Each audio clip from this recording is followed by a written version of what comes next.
Secretary of State for Transport, Heidi Alexander, is minded to approve the new runway at Gatwick, and it is a matter of debate as to whether it should go ahead. Finlay Asher, aerospace engineer. Good morning. Good morning, Nicky. How are you doing? I'm fine. George in Enfield, and we're all very welcome. Finlay, do we need this? Well, I think the debate, I've just been listening along. It's really interesting. I'm an aviation worker. I'm aerospace engineer, part of the industry. So I love flying, and I want to ensure it could be enjoyed for future generations to come, and also to deliver jobs over the next few decades. So it's really important that we are on a sustainable flight path, and we really do need to integrate all of the different perspectives that are being had here, because we do want flying to benefit the economy, but it's also got to benefit the society as well. And it's got to be delivered within environmental limits. There's no point opening an airport that then in 10 years' time we can't use because it's the wrong type of runway, the wrong type of terminals for the future of flying. So I think the really exciting thing for me that I want to get across is I think there is a way through this impasse. I think if we said, to Gatwick, if you open another runway, it should be for zero carbon aircraft only. We think that would be a great way to supercharge innovation, deliver economic benefits, across manufacturing in the UK, but also social benefits. So these types of aircraft, they're being developed, but they need a route to market, and they need airports to provide that. How close are we? There are sort of five years before we see the first ones, and they're only going to get better and better in capability. How do they work? But so you've either got hydrogen or you've got electric, and we think the most promising is hybrid electric, where you've got battery electric with some jet fuel for reserves as well.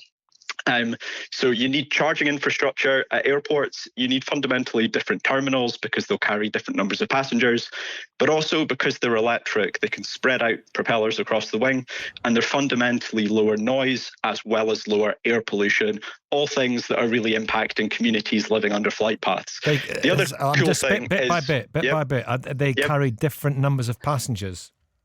Exactly. So we're going to see them being smaller to begin with. So think 30, 40 passengers rather than 200. Well, that's useless, isn't it? Well, no, because we want to be able to maximize the amount of flying we can do in the future. And if you just build kind of outdated terminals for fossil fuel reliant aircraft, we're going to come up against these environmental limits in the future. We've had the Committee on Climate Change delivering their guidance yesterday. Next decade, we're going to really struggle to fly more within our carbon budget. And this is a way of allowing us to actually do more while emitting less. You can't get a lot of people to their holidays, though, can you? Well, you can. I think if you think about a lot of people that go on holiday, they might be going to Western Europe, France, Spain, Netherlands, you're going across to Ireland, going to Scandinavia, that kind of thing. That's completely possible in the short term. You can't fly to Australia, no, but most people don't. So there's a lot of flying that takes place within the range that could be met by these types of aircraft. So interesting. George in Enfield, what's your view? Morning, George. Good morning.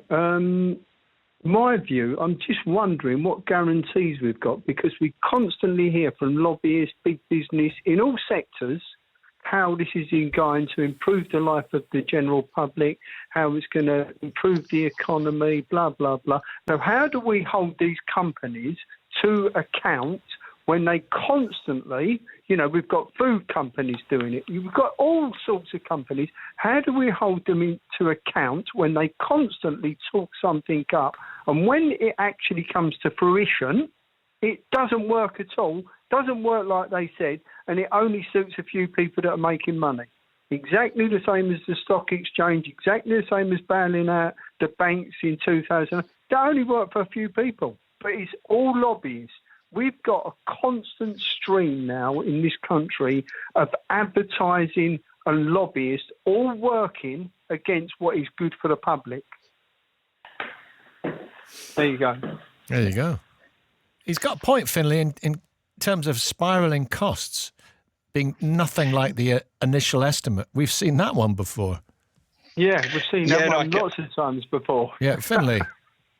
Yeah, so I can completely understand that frustration. And I think if you look at the aviation industry, my industry's ability to deliver on its promises, it was talking about some of these sustainable fuels that were being mentioned earlier. Back 15 years ago, we were meant to have 10% by now, and we've only got 0.1% or something.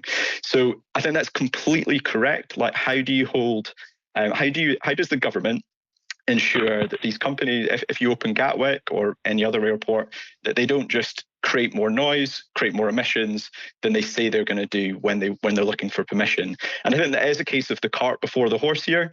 What the government could do is it could say to Gatwick, this is your carbon budget. This is the amount of jet fuel you can sell every year in the future, and it's got to be reducing. This is the noise, strict limits, it's got to be reducing. If you think you can expand and deliver on those, then go ahead. But you can't then complain in 10 years' time if you open up and then you can't fly as much as you said you were going to do because you can't meet your own targets.